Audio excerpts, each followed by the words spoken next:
الله أكبر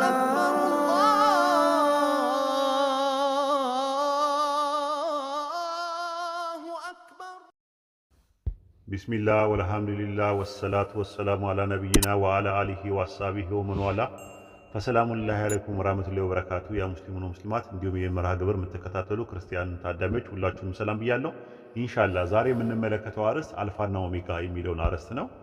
እንደሚታወቀው ወይ አፖካሊፕሲስ የሚባለው ቀለሚንቲስ ምንድነው ቀለምሲስ ይባላል። ራይ ወይ መገለጥ ማለት ነው። ራሱ ሬቨሌሽን ማለት ነው። ፈጣሪ ሬቨሌሽን የሚባለው ደግሞ ምንድነው? ፈጣሪ ለኢየሱስ እንዲናገር የሰጠው ራይ ነው። ይህም ራይ ከአምላክ ወደ ኢየሱስ ከኢየሱስ ወደ መልአኩ ከመልአኩ ወደ ዮሐንስ የመጣ ነገር ነው ማለት ነው። ራይ ዮሐንስ ምዕራፍ 1 ቁጥር 1 ላይ ቶሎ መሆን የሚገባውን ነገር ለአገልጋዮቹ እንዲያሳይ አምላክ የሰጠው የኢየሱስ ራይ ይህ ነው። ኢየሱስ መልአኩን ልኮ ለአገልጋዮቹ ለዮሐንስ ገለጠለት ይላል። የተጠቀምኩበት ከግሪኩ ቃል ተቀራራቢ ያለውን አዲሱ መደበኛ ትርጉም ነው። ይህ ለኢየሱስ የተሰጠው ራይ የአምላክ ንግግርና የኢየሱስ ምስክርነት ነው ብሎ ነው የሚያስቀምጠው። ራይ ዮሐንስ ምዕራፍ 1 ቁጥር 2 ላይ እርሱም ስለ የአምላክ ቃልና ስለ ኢየሱስ ምስክርነት ያየውን ሁሉ መሰከረ። ስለዚህ ራይ ዮሐንስ ሁለት እንትኖች አሉት። ኢየሱስ የሚመሰክረው ምስክር የኢየሱስ ንግግር አለ፣ እና ደግሞ የአምላክ ቃል አምላክ የሚናገረው ንግግር አለ። ሁለት ነገሮችን ያቀፈው ነው። ይህ ለኢየሱስ የተሰጠው ኦሪጂናል ራይ በ286 ድህረ ልደት በተነሱ የሮማላውያን ነገስታት በሆኑ በዲዮቅልጥያኖስና በመክሲሚያኖስ ከጠፋ በኋላ በ347 ላይ እስከ 4407 አካባቢ ይኖር የነበረው ዮሐንስ አፈወርቅ የሚባለው የቆስጥንጥንያ ኤጲስቆጶስ የኢየሱስ ራይ ድጋሚ ተገለጠልኝ ብሎ ከራይ ዮሐንስ ምዕራፍ 22 ከ18 እስከ 21 ድረስ ያለውን የእርሱ ንግግር ጨምሮበታል። በዚህ መጽሐፍ ላይ የጨመረ መክሰፍት ይጨመረበታል፣ የቀነሰ ደግሞ ይጎልበታል፣ ያጎደለ ይጎልበታል ብሎ የሚናገረው ራሱ ነው። አንድምታው መመልከት ትችላላችሁ ራሱ። ሌላው የፈሺታ ቀኖና ላይ ራሱ የጎርጎርዮስ ዘእንዚናዙ ቀኖና ላይ እና የፕሮቴስታንት መስራች የማርቲን ሉተር ቀኖና ላይ የራይ ዮሐንስ መጽሐፍ በቀኖናቸው አላካተቱትም። ራሱ ኖርማሊ ማለት ነው አወዛጋቢ መጽሐፍ ተብሎ የነበረው ራሱ ማለት ነው። ጎርጎርዮስ ዘእንዚናዙ አይቀበለውም። ራሱ የፈሺታ ወይም ደግሞ የሚባለው ቀኖና ላይም አልተካተተም። ኢቭን ማርቲን ሉተር ራሱ ሲመጣ አልተቀበለውም ይሄንን ማለትና ሆኖም ቀረ ራዩ አምላክ ለክርስቶስ የሰጠው ነው፣ የራዩ ባለቤት አንዱ አምላክ ነው ብሎ ነው የሚያስቀምጠው። ራይ ዮሐንስ ምዕራፍ 1 ቁጥር 4 ላይ ምንድነው ያደረገው? ካለው ከነበረው ከሚመጣው በዙፋኑ ፊት ካሉት ከሰባቱ መናፍስት ከታመነው ምስክር ከሙታን በኩር የምድር ነገሥታት ገዢ ከሆነው ከክርስቶስ ጸጋና ሰላም ለእናንተ ይሁናል። ጸጋና ሰላም ከሶስት ምንነቶች እንደመጣ ይህ ጥቅስ ያስረዳል። አንደኛ ያለ የነበረው የሚመጣው ኮሜንተሪዎች የሚያሳዩት አብን ነው የሚያሳየው ነው የሚሉት። ያለ የነበረ የሚመጣው የሚለው ያለ የነበረ የሚኖር ማለት ነው ትርጉሙ። ያለ የነበረ የሚመጣው የሚለው አብን ያሳያል። ሁለተኛ ሰባቱ መናፍስት ይላል። ሰባቱ መናፍስት ማን ናቸው? ሰባቱ መላእክት ናቸው። ሶስተኛ ደግሞ ታማኝ ምስክር ከሆነ ከክርስቶስ ይላል። ከሶስት ምንነቶች ሰላምና ጸጋ ይመጣል ብሎ ነው የመጣው። ልክ አፖ ማለት ከማለት ሲሆን ይህ መስተዋድድ ያለ የነበረ የሚመጣው ከሚለው ቃል በፊት እንዲሁም ሰባቱ መናፍስት ከሚለው በፊት እና ከታማኙ ምስክር በሚለው በፊት መግባቱ በራሱ ኢየሱስ ያለ የነበረ የሚመጣ ከተባለው ማንነትን ይነጥለዋል። ያለ የነበረውና የሚመጣው የተባለው ምንነት ከሰባቱ መናፍስትና ከኢየሱስ ለመለየት ደግሞ ካይ ማለትም እና በሚል መስተጻምር ተለይቷል። ስለዚህ ሰላምና ጸጋ ከፍጡር እና ከፈጣሪ እንደመጣ ሁሉ ቁጣም ከፈጣሪም ከፍጡርም ሊመጣ ይችላል። አሁን አንዳንድ ሰዎች የሚጠይቁት እንደዛ ከሆነ ሰላምና ጸጋ እንዴት ነው ከሰባቱ መናፍስት ከመላእክቶች ከኢየሱስ እና ከአብ የሚመጣው ብሎ ይጠይቃሉ። ይሄ የተለመደ ነገር ነው ባይብል ላይ። ለምሳሌ መጽሐፈ ምሳሌ ምዕራፍ 24 ቁጥር 21 ላይ ልጄ ሆይ ያህዌና ንጉሱን ፍራ አለ። ከዛስ ቁጥር 22 ላይ መከራቸው ድንገት ይነሳልና ከሁለቱ የሚመጣው ጥፋት ማን ያውቃል አለ። ስለዚህ እዚህ ጋር የሚያወራው ንጉስ የሚለው እነ ንጉስ ሰለሞንን እነ ንጉስ ዳዊትን የሚያመለክተው ያህዌና ንጉሱን ፍራ መከራቸው ድንገት ይነሳልና ከሁለቱ የሚመጣው ጥፋት ማን ያውቃል አለ።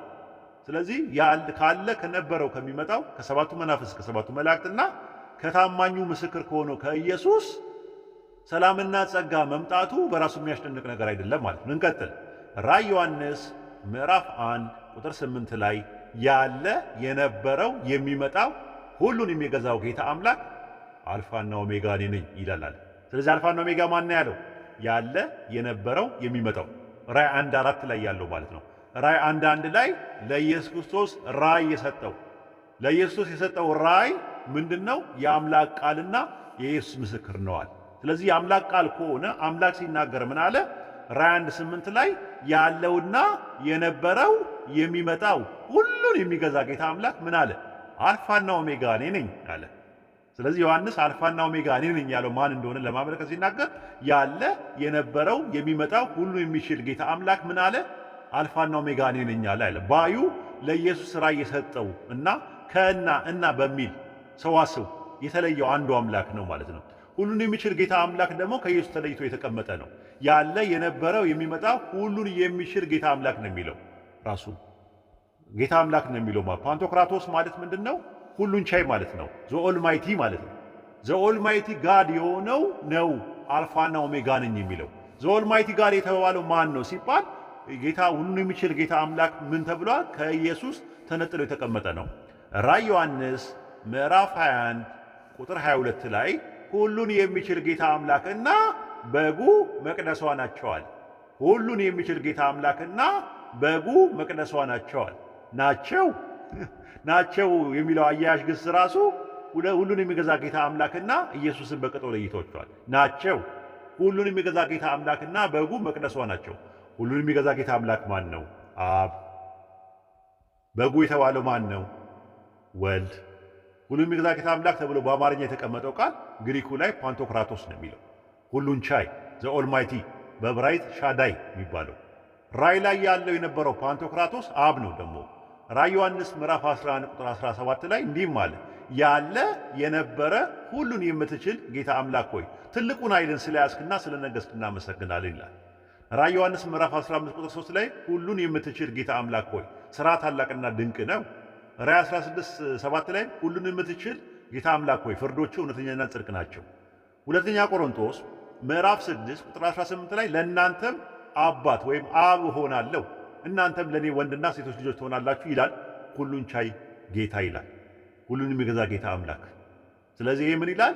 እኔ አባት ሆናለሁ እርሱም ልጅ ሆነ እናንተም ለእኔ ልጆች ትሆናላችኋል። አባት የሚለው አብ ኦሪጂኔተር የሚባለው ነው። ስለዚህ አባት አብ ከሆነ ሁሉን ቻይ ጌታ እርሱ ነው ማለት ነው። ኢየሱስ ደግሞ ወልድ እንጂ አብ አይደለም በሥላሴ ትምህርት። እና ሲጀመር ኢየሱስ ሁሉ ነገር በማድረግ ሁሉ ነገር ቻይ ሳይሆን ከራሱ ምንም ነገር ማድረግ የማይችል ነው። ሲቀጥል በባይብል ጌታ አምላክ የተባለው ለኢየሱስ ዙፋን የሰጠ ብቻውን የሚመለክ አምላክ ነው።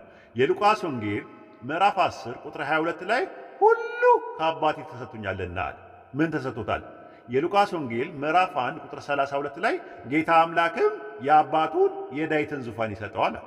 ጌታ አምላክ አብ ነው፣ የሚሰጠው ደግሞ ኢየሱስ ነው። ማቴዎስ ወንጌል ምዕራፍ 4 ቁጥር 10 ላይ ለጌታ ለአምላክ ስገድ እርሱን ብቻ አምልካል። ስለዚህ አሁን ይሄ ጌታ አምላክ ነው ያለ የነበረው የሚመጣው ሁሉ የሚገዛ ጌታ አምላክ አልፋና ኦሜጋ ነኝ። ሰጪ ጌታ አምላክ ከሆነ ተሰጪ ኢየሱስ ከሆነ ጌታ አምላክ ተብሎ የተቀመጠው ቃል ያህዌ አምላክ ማለት ነው። ራሱ ኢየሱስም ተብሎ ተጽፏል ብሎ የጠቀሰበት ቦታ ጥቅሱ ላይ ስናየው ያህዌ አምላክ ነው የሚለው ዘዳግም 6:13 ላይ ያህዌ አምላክን ፍራ አምልክ በስሙ ማል ነው የሚለው። ያሃዋሃ ወይም ደግሞ ዮዴሄ ዋውሄ ቴትራግራማትን ፋንታ በግሪኩ ላይ ኩሪዮስ እያለ ስለተኩበት ጌታ አምላክ የሚለው ንግግር ትንሽ አምታቷል። ስለዚህ አልፋና ኦሜጋ እኔ ነኝ ያለው ኤልሻዳዩ ያህዌ አምላክ ነው። ይህ አብ ነው።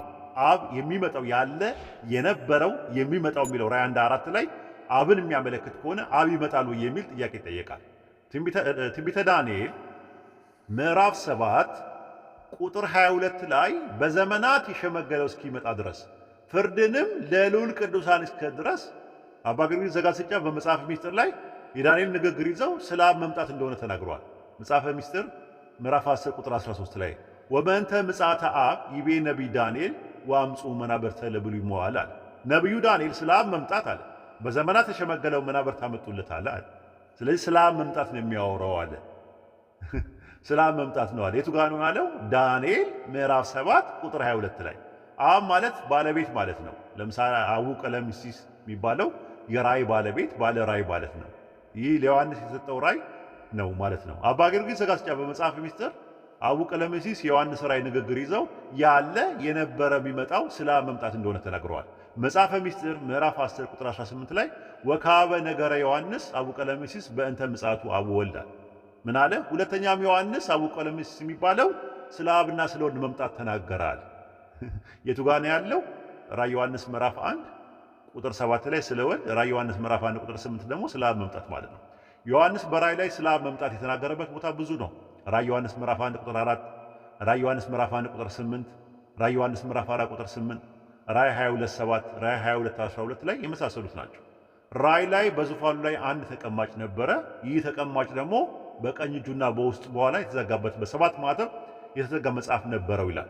ራዕይ ዮሐንስ ምዕራፍ 4 ቁጥር 2 ላይ እነሆ ዙፋን በሰማይ ቆሟል፣ በዙፋኑ ላይ ተቀማጭ ነበራል።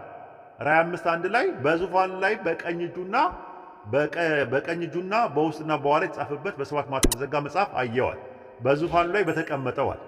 እንደሚታወቀው በግ ማለት የሚታረድ ስጋ እንጂ መለኮት አይደለም። እንደ ባይብሉ በግ የተባለው በተምሳሌታዊ ሰው ከሆነ ይህ ሰው ክርስቶስ ሲሆን ኢየሱስ በዙፋኑ ላይ ከተቀመጠው ከዛ ከቀኝ እጁ መጽሐፉን ወሰደ ይላል።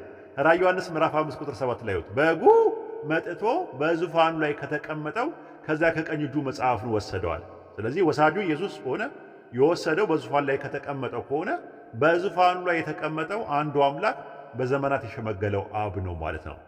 ትንቢተ ዳንኤል ምዕራፍ 7 ቁጥር 9 ላይ ዙፋኖችን እስኪዘረጉ ድረስ አየው፣ በዘመናት የሸመገለው ተቀመጠ። አብ። ራዕይ ዮሐንስ ምዕራፍ 19 ቁጥር 4 ላይ 24ቱ ሽማግሌዎች አራቱ እንስሶች በፊታቸው ተደፍተው በዙፋኑ ላይ ለተቀመጠው ለእግዚአብሔር አሜን ሃሌሉያ እያሉ ሰገዱለት ማለት ነው። ሃሌሉያ ማለት ያህን አመስግኑት ማለት ነው። ሃሌሉ ማለት እልል ማለት ነው፣ ወይም ደግሞ አመስግኑ ማለት ነው በዕብራይስጥ። ያህ ማለት የያህዌ አብሪቬሽን ነው ራሱ። መዝሙረ ዳዊት ምዕራፍ 106 ቁጥር 1 ላይ ተመልከቱት። ስለዚህ ያ የያህዌ ምህጻረ ቃል ከሆነ በዙፋኑ ላይ የተቀመጠው አንዱ አምላክ ያህዌና በጉ እና በሚል መስተጻምር ደግሞ ተለይተዋል። ራዕይ ዮሐንስ ምዕራፍ 5 ቁጥር 13 ላይ በዙፋኑ ላይ ለተቀመጠው እና ለበጉ ይሁን አሉ ይላል። ምን ምስጋናም ክብርም በረከትም ረድኤትም በዙፋኑ ላይ ለተቀመጠው ለአብ ከዛስ እና ለበጉ አለ።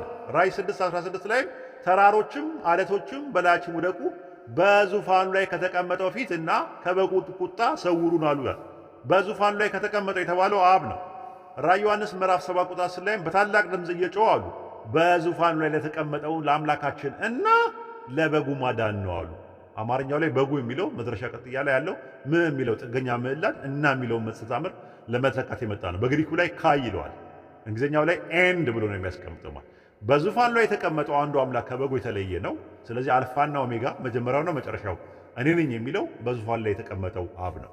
ራዕይ ዮሐንስ ምዕራፍ 21 ቁጥር 5 ላይ በዙፋኑም የተቀመጠው እነሆ ሁሉን አዲስ አድርጋለሁ፣ ለእኔም እንዲህ ብለህ ጻፍ፣ የታመንና እውነተኛ ጻፍ ነው፣ ጻፍ አለኝ አለ።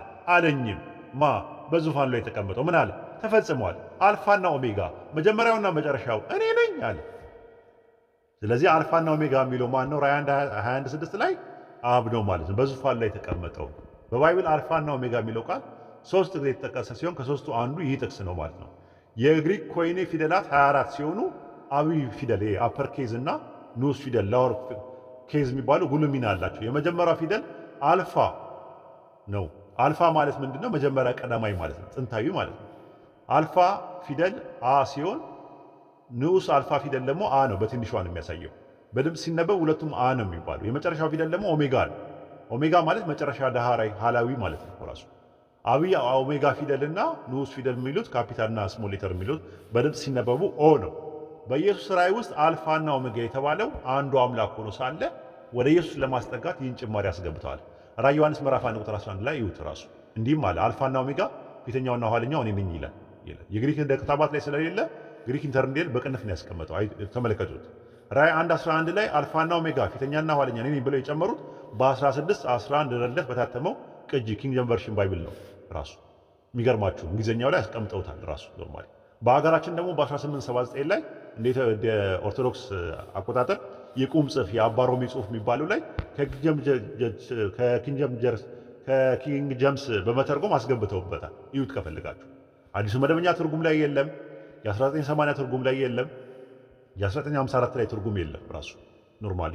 ራዕይ ዮሐንስ ምዕራፍ 1 ቁጥር 11 ላይ አልፋና ኦሜጋ የሚለውን ኢየሱስ እንደተናገረ አድርጎ አስገብቶታል። ይህን አይን ያፈጠጠ ቅሌት በሌሎች አማርኛ እትም ላይና በሌሎች እንግሊዝኛ እትም ላይ አሽቀንጥረው አውጥተውታል ማለት ነው። ለማንኛውም ኢየሱስ ጅማሮና መነሻ ያለው ፍጡር ስለሆነ አልፋና ኦሜጋ አይባልም። ለምን? ዮሐንስ ወንጌል ምዕራፍ 5 ቁጥር 26 ላይ አብ በራሱ ሕይወት እንዳለው እንዲሁ ደግሞ ለወልድ በራሱ ሕይወት እንዲኖረው ሰጥቶታልና። ወልድ ሕይወትን በስጦታ ያገኘው ሀልዎት ከሆነ ሕይወት ከመሰጠቱ በፊት ሕይወት አልባ ነበር፣ በባዶነት የተቀደመ ነበር፣ ነንግሥታንስ ነበር። ሕይወት የሰጠው ማንነትና ምንነት ደግሞ መነሻና ጅማሮ አለው ማለት ነው። ይህንን ነው የምንረዳው ማለት ነው። መጽሐፍ ቅዱስም ዕብራውያን 1:5 ላይ አንተ ልጄ ነህ እኔ ዛሬ ወለድኩ ይለዋል። ዛሬ የምትለው አሰርተን ፖይንት ታይምን ታመለክታለች ማለት ዛሬ ራሱ ከዛሬ ከምትለው ከታይም በፊት አልነበረም፣ በታይም ውስጥ ነው የመጣው ማለት ነው። የዘፍጥረት ጸሐፊም በዕብራይስጥ ረሺት ሲሆን በዘፍጥረት 1:1 ላይ መሰረት በማድረግ ትርጉሙ መጀመሪያ ማለት ዘፍጥረት 1:1 ላይ በመጀመሪያ ኤሎሂም ሰማይና ምድር ፈጠረ ይላል። እዚህ አንቀጽ ላይ መጀመሪያ ለሚለው የገባው ቃል ረሺት እንደሆነ ልብ እንዳለ። የዘፍጥረት መጽሐፍ ደግሞ ስሙ በግሪክ ሰብቱጀንት ኤልኤክስኤክስ ላይ ጌኔሲስ ተብሏል። ጌኔሲስ ማለት ዘፍጥረት 2:4 ላይ መሰረት በማድረግ ነው። ምን ማለት ነው? ልደት ማለት ነው። ዘፍጥረት 2:4 ላይ ይወት ኦሪት ዘፍጥረት ምዕራፍ 2 ቁጥር 4 ላይ የሰማይና የምድር ልደት ይህ ነው ይላል። ዘፍጥረት በግዕዝ ኦሪት ዘልደት ይባላል። ፍጥረትና ልደት በሚል ቃል ላይ ያለው መነሻ ቅጥያ ዘ የሚለው ቃል ማለት ነው፣ የፍጥረት ወይም የልደት ማለት ነው። ሰማይና ምድር ልደት እንዳላቸው ጅማሬ መነሻ አላቸውን ማለት ከሆነ ማቴዎስ ወንጌል ምዕራፍ 1 ቁጥር 18 ላይ የኢየሱስ ልደት እንዲህ ነበር ይላል። ምን አለው? ልደት አለው ማለት ነው። ሉቃስ ወንጌል ምዕራፍ 3 ቁጥር 23 ላይ ኢየሱስ ሲያስተምር እድሜው 30 ዓመት ሆኖት ነበር። ልደት ኖሮት 30 ዓመት እድሜ የተቆጠረለት መነሻና ጅማሬ ያለው ማንነትና ምንነት አልፋና ኦሜጋ በፍጹም ሊሆን አይችልም። ስለዚህ በራእይ ውስጥ ሁሉን ቻይ ጌታ አምላክ አብ እንደሆነ ቁልጭ ባለ መልኩ አይተናል ማለት ነው። ይህ አንዱ አምላክ ጌታ አምላክ በቶሎ ሊሆን የሚገባውን ነገር ለባሪያዎች እንዲያሳይ መልአኩን ላከ ይላል። ራእይ ዮሐንስ ምዕራፍ 22 ቁጥር 6 ላይ የነቢያት መናፍስ ጌታ አምላክ ቶሎ ሊሆን የሚገባውን ነገር ለባሪያዎቹ እንዲያሳይ መልአኩን ላከ ይላል። ራእይ 1:1 ላይ ተመልከቱ። ቶሎ መሆን የሚገባውን ነገር ለአገልጋዮቹ እንዲያሳይ አምላክ የሰጠው የክርስቶስ ራእይ ነዋል። ቶሎ ሊሆን የሚገባው ነገር ለባሪያዎቹ እንዲያሳይ መልአኩ በክርስቶስ በኩል የላከው ለኢየሱስ ራእይ የሰጠው ጌታ አምላክ ነው። ጌታ አምላክም እነሆ በቶሎ እመጣለሁ በማለት ይናገራል። ራእይ ዮሐንስ 22:7 ላይ እነሆ በቶሎ እመጣለሁ የዚህ መጽሐፍ ትንቢት ቃል የሚጠብቅ ብፁዕ ነው አለኝ አለ። ይመጣል እንዴ? አብ አዎ። ትንቢተ ሚልክያስ 4:6 ላይ መጥቼ ምድርን በእርግማን እንዳልመታ ይላል። የአባቶችን ወደ ልጆች ወደ አባቶች ልጅ ይመልሳል አለ። ማቴዎስ 21:40 ላይ እንግዲህ የወይን አታክልት ጌታ በሚመጣ ጊዜ ይላል። ልጁን የላከው የወይን አታክልት ባለቤቱ በሚመጣ ጊዜ ይላል። ማን የላከው? የወይን አታክልት ጌታ፣ የወይን አታክልት ባለቤት፣ የወይኑ አታክልት ባለቤት ማቴዎስ ወንጌል ምዕራፍ 24 ቁጥር 33 ጀምሮ ስታዩት መጀመሪያ ባሮቹን ላከ፣ አፍ እምቢ አሉ። መጨረሻ ላይ ልጄን ያፍሩት ይሆናል ብሎ ልጁን ላከ ይላል። ስለዚህ የወይን አታክልት ባለቤት በሚመጣ ጊዜ አለ። የሚመጣው የወይን አታክልት ጌታ ልጁን የላከው እንደሆነ አውዱ ላይ ማየት ከቻለ ያህዌ ግልጽ ሆኖ ይመጣል በማለት ስለ መምጣት ተነግሯል። ራሱ መዝሙረ ዳዊት ምዕራፍ 50 ቁጥር 2 ላይ ከክብሩ ውበት ከጽዮን ያህዌ ግልጽ ሆኖ ይመጣላል። ይህን ጥቅስ አባ ጊዮርጊስ ዘጋስጫ መጽሐፈ ሚስጥር ምዕራፍ 10 ቁጥር 6 ላይ ምን አሉ? ዳዊት እግዚአብሔር ገሃደ ይመጽእ አብ ዘበንቲያው ይቤሉ በእንተ አብ አለ። ዳዊት እግዚአብሔር በግልጽ ይመጣል ብሎ ስለ አብ ተናገረ ብለዋል። አብ በዙፋን ላይ ተቀምጦ ሲፈርድ ኢየሱስ በእርሱ ፊት ለሚያምኑት ይመሰክርላቸው ዘንድ ለካዱት ደግሞ ይመሰክርባቸዋል። ዳንኤል ምዕራፍ 7 ቁጥር 9 ላይ ዙፋኑ እስኪዘረጉ ድረስ አየው፣ በዘመናት የሸመገለው ተቀመጠ አለ። ከዛስ ምን ሊያደርግ ነው የሚቀመጠው? ማቴዎስ ወንጌል ምዕራፍ 10 ቁጥር 32 ላይ ስለዚህ በሰው ፊት ለሚመሰክርኝ ሁሉ እኔ ደግሞ በሰማያት ባለው በአባቴ ፊት መሰክረታለሁ፣ በሰው ፊት የሚክደኝ ሁሉ እኔ ደግሞ በሰማያት ባለው በአባቴ ፊት እክደዋለሁ። ለምን? አብ ሊፈርድ ነዋ። ስለዚህ የኢየሱስ ክርስቶስን ንግግር ይዘው አባ ጊዮርጊስ ዘጋስጫ ምን አሉ? ያ መምጣት ባይኖር ኖሮ አሉ በሰው ፊት ያመነኝ እኔም በአባቴ ፊት አምነዋለሁ፣ በሰው ፊት የካደኝ በሰማያት በአባቴ ፊት እክደዋለሁ ባላለ ነበር በማለት ይናገራሉ። መጽሐፈ ሚስጥር ምዕራፍ 10 ቁጥር 17 ላይ እመሰይ ያሃሎ ምጽአተ አብ ወይቤሌ ዘአማኒ በገጸ ሰብ አምኖ በገጸ አቡዬ ወለክዱም በገጸ ሰብ እክድኮም በገጸ አቡዬ ዘበሰማያት አለ። የአባት መምጣት የአብ መምጣት ባይኖር ኖሮ በሰው ፊት ያመነብኝ እኔ ደግሞ በአባቴ ፊት አምነዋለሁ፣ በሰው ፊት የካደኝ በሰማያት ባለው በአባቴ ፊት እክደዋለሁ ባላለ ነበር አለ። ስለ አብ ለፍርድ መምጣት በቁና ጥቅስ ማቅረብ ይቻላል። አባ ጊዮርጊስ ዘጋስጫ በመጽሐፈ ሚስጥር ሲናገሩ ምንድን ያሉት? መጽሐፈ ሚስጥር ምዕራፍ 10 ቁጥር 22 ላይ ወአነሂ እምሎሁ እምሰኬ ቦቱ እምቃለ መጽሐፍት ዘነገሮ በእንተ ይመጽእ አብ አለ። እኔም ከመጽሐፍት ቃል ስለ አብ አለመምጣት የሚናገር ካለ በሽንገላ ቃል ስለምን አሰናከለኛል? ስለዚህ እዚህ ጋር ምንድን ነው የሚያመለክተው? አብ እንደሚመጣ ይናገራል አለ። ይህን ከተመለከትን መልአክ ማለት መልእክተኛ ማለት ከሆነ ጌታ አምላክም መልአኩን ልኮ በመልአኩ ነው በቶሎ እመጣለሁ ብሎ ሲናገር ራእዩ ያየውና የሰማው ዮሐንስ ነው። ዮሐንስን ላሰማውና ላሳየው መልአክ ይሰግድ ዘንድ ተደፋ። ራእይ ዮሐንስ ምዕራፍ 22 ቁጥር 8 ይህን ያየሁትና የሰማሁት እኔ ነኝ፣ እኔ ዮሐንስ ነኝ አለ። በሰማሁትና ባየሁት ጊዜ ይህን ባሳየኝ በመልአኩ እጅ ፊት እሰግድ ዘንድ ተደፋዋለሁ። እየተናገረ ያለው ማን ነው? አብ ነው። ከአብ እያሰማ መልአኩ ሲያስተላልፍ ነበር። ከአብ ለኢየሱስ ይነግረዋል፣ ኢየሱስ ለመልአኩ፣ መልአኩ ደግሞ ለዮሐንስ ይነግረዋል። መልአኩም እንዳታደርግ ተጠንቀቅ፣ ከአንተ ጋር ከወንድሞቹ ጋር ከዚህ ከነቢያት ጋር የዚህ መጽሐፍ ከሚጠብቁ ጋር አብሬ ባሪያ ነኝ፣ ለእግዚአብሔር ስገድ አለው ይላል ራዕየ ዮሐንስ 22:9 ላይ ማለት። መልአኩም ለዮሐንስ በመቀጠል እንዲህ አለው ራዕየ ዮሐንስ ምዕራፍ ያለው ቁጥር 10 ላይ ለእኔም ዘመኑ ተፈጽሟል፣ የዚህ መጽሐፍ ዘመኑ ቀርቧል። የዚህ መጽሐፍ ትንቢት ቃል በማኅተም አትዝጋው። አመፀኛው ወደፊት ያምፅ፣ እርኩስም ወደፊት ይርከስ፣ ጻድቁም ወደፊት ጽድቅን ያድርግ፣ ቅዱስም ወደፊት ይቀደስ አለ። ዮሐንስም አውዱ ላይ አለ የሚለው መልአኩን ነው። በመቀጠል መልአኩ እነሆ በቶሎ እመጣለሁ፣ ለእያንዳንዱ እንደ ሥራው መጠን እከፍል ዘንድ ዋጋዬ ከኔ ጋር አለ። አልፋና ኦሜጋ ፊተኛውና ኋለኛው መጨረሻውና መጀመሪያውና መጨረሻው እኔ ነኝ አለ። ራዕየ ዮሐንስ 22:12 ማ መልአኩ ለእያንዳንዱ ሥራውን መጠን የሚከፍለው ማን ነው ብለን ስንል አብ ነው ራሱ። አንደኛ ጴጥሮስ ምዕራፍ 1 ቁጥር 17 ላይ ለሰው ፊት ሳያዳላ በእያንዳንዱ ላይ እንደ ሥራው የሚፈርደውን አባት ወይም አብን ብላችሁ ብትጠሩት በእንግድነት ዘመናችሁ በፍርሃት ኑሩ አለ። መጽሐፈ ሚስጥር ምዕራፍ 10 ቁጥር 9 ላይ አባ ጊዮርጊስ ዘጋስጫ ምን አሉ? ሐዋርያው ፊትን ሳያዳላ ለእያንዳንዱ እንደ ሥራው የሚፈርደው አብን ብትጠሩት አለ። አብን ብትጠሩት አለ። ዕብራውያን ምዕራፍ 11 ቁጥር 6 ላይ ጳውሎስ ሲሆን የዕብራውያን ጻፊ አይታወቅም፣ ወደ እግዚአብሔር የሚደርስ እግዚአብሔር እንዳለ ለሚፈልጉት ዋጋ እንዲሰጥ ያምን ዘንድ ያስፈልገዋል። መልአኩ መልእክተኛ ከሆነ መልእክቱ የጌታ አምላክ ነው ማለት ነው። መልአኩ ለዮሐንስ የሚነግረው የአምላክን ንግግርና የኢየሱስ ምስክርን ነው ራሱ። ራዕየ ዮሐንስ ምዕራፍ 1 ቁጥር 2 ላይ ማየት ይቻላል። እርሱ ስለ አምላክ ቃልና ስለ ኢየሱስ ምስክር ያየውን ሁሉ መሰከረ ነው የሚል። ስለዚህ የአምላክ ቃልና የኢየሱስ ክርስቶስ ምስክር ማለት የአምላክ ቃል ከላይ ያየነው እነሆ በቶሎ እመጣለሁ እኔ አልፋና ኦሜጋ ነኝ የሚለው የአምላክ ንግግር ካየን በኋላ የኢየሱስ ምስክርነት ይቀጥላል። ራዕየ ዮሐንስ ምዕራፍ 22 ቁጥር 16 ላይ እኔ ኢየሱስ በአብያተ ክርስቲያናት ይህን እንዲመሰክርላችኋል መልአኬን ላኩኝ። እኔ የዳዊት ሥርና ዘር ነኝ፣ የሚያበራም የንጋት ኮከብ ነኛል። ኢየሱስ ከእሴይ ሥር ያቆጠቆጠ የዳዊት ዘር ነው፣ የሚያበራም ብርሃን ነው። ይህ እንዲመሰክር ይላል። የቱ ስንል ኢየሱስ ከእሴይ ግን ሥር ያቆጠቆጠ የዳዊት ሥርና ዘር መሆኑን የሚያበራም ብርሃን መሆኑን ነው የሚያመለክተው። ኢየሱስ የአንዱ አምላክ ታማኝ ምስክር ነው። ራዕይ 3:14 ላይ የታመነው እውነተኛ ምስክር ተብሏል። በተጨማሪ ኢየሱስ ታማኝ ምስክር እንደሆነ ኢሳይያስ 55:4 ላይ፣ ራዕይ 1:5 ላይ፣ አንደኛ ጢሞቴዎስ 6:13 ላይ፣ ዮሐንስ ወንጌል 18:17 ላይ መመለከት ይቻላል። ኢየሱስ የአንዱ አምላክ መልአክን ወደ ራሱ በማስጠጋት መልአኬ ስላለ ኢየሱስ አምላክ አያደረጉም። ምክንያቱም የሰማይ መላእክት ለሚካኤል መላእክቶች ተብለዋል። ራዕይ ዮሐንስ ምዕራፍ 22 ቁጥር 7 ላይ በሰማይም ሰልፍ ሆነ ሚካኤል እና መላእክቱ ዘንዶን ተዋጉታል። መላእክቱ የሚለው የግሪከኛው ቃል አንጌሊዮ አውቶዩ ነው የሚለው ራሱ የእርሱ መላእክት ኢዝ ኤንጅልስ ነው የሚለው። ሚካኤል ፍጡር ሆኖ መላእክት ካሉት ኢየሱስ ፍጡር ሆኖ መላእክት ቢኖሩ አያስደንቅም። ኢየሱስ አልፋና ኦሜጋ ነኝ ስለዚህ አምልኩኝ ቢል እንኳን ኢየሱስ ፍጡርና ነቢይ መልእክተኛ መሆኑን የሚያመልከው አምላክ መሆኑን ስለተነገረን አንዱ አምላክ በእርሱ በኩል አልፋና ኦሜጋ ነኝ እያለ እንደተናገረ አድርገን ነው የምንረዳው ማለት። ለምን ራዕይ ዮሐንስ ምዕራፍ 1 ቁጥር 1 ላይ ቶሎ ይሆን የሚገባውን ነገር ለአገልጋዮቹ እንዲያሳይ አምላክ የሰጠው የኢየሱስ ክርስቶስ ራዕይ ይህ ነው አለ። አምላክ ለኢየሱስ ሰጠው ይህን ራዕይ። ስለዚህ ኢየሱስ ተናገረ እንኳን ቢባል አምላክ ሰጥቶት ነው። አምላክ ሰጪ አለ፣ ኢየሱስ ተሰጪ አለ፣ የተሰጠው ደግሞ ራዕይ አለ። ስለዚህ የሰጠው ስለሚል ሰጪ ካለው አንዱ አምላክ አለ፣ ተሰጪ ነቢዩ ኢየሱስ አለ፣ ስጦታው ደግሞ የሚለውና የሚናገረው ትእዛዝ ከሆነ ስለዚህ ኢየሱስ ከራሱ አይናገርም ማለት ነው። ዮሐንስ ወንጌል ምዕራፍ 12 ቁጥር 49 ላይ እኔ ከራሴ አልተናገርኩምና አለ፣ ነገር ግን የላከኝ አብ እርሱ የምለውና የሚናገረውን ትእዛዝ ሰጠኛል። ከራሴ አልተናገርኩም ካለ እንግዲያውስ አብ ነው እየተናገረ ያለው አልፋና ኦሜጋ የሚለው። ዮሐንስ ወንጌል ምዕራፍ 14 ቁጥር 10 ላይ እኔ የምነግራችሁ ቃል ከራሴ አልናገረውምና አለ። ዮሐንስ ወንጌል ምዕራፍ 12 ቁጥር 50 ላይ ስለዚህ እኔ የምናገረው አብ እንደነገረኝ እንዲሁ እናገራለሁ አለ። ዮሐንስ ወንጌል ምዕራፍ 14 ቁጥር 4 ላይ የምትሰሙት ቃል የላከኝ አብ እንጂ እኔ አይደለም አለ። ዮሐንስ ወንጌል ምዕራፍ 8 ቁጥር 26 ላይ ዳሩ ግን የላከኝ እውነተኛ ነው፣ እኔም ከእርሱ የሰማሁትን ለዓለም እናገራለሁ አለ።